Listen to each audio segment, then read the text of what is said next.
Hi everyone, in today's video I'll show you guys how you can factory reset your iPhone. So let's dive right into it. First of all, we'll have to sign out from your Apple ID, for which get to your settings, and from here tap on your account. And after doing that, scroll down and you can see the option of sign out. Tap on sign out, and from here you have to enter the password of your account.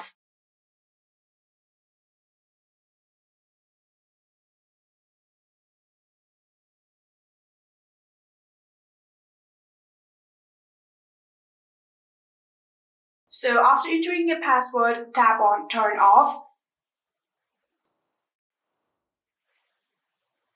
So after doing that, here you get this pop-up. It says if you want to keep the copy of your data. So if you want the data of your calendar, contacts, journal, or Safari or anything like that, you'll have to enable it just like this.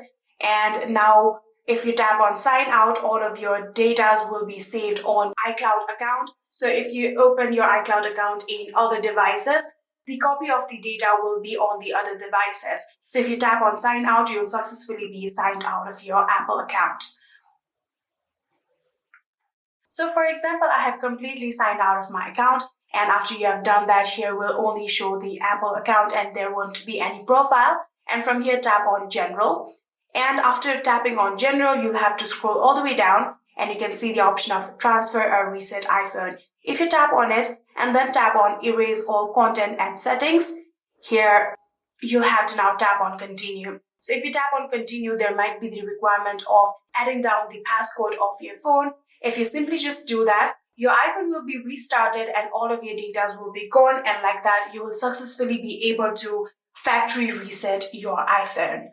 I hope this video was helpful to you guys. If it was, please do not forget to hit that subscribe button and like our video. Thank you so much for watching. See you in the next.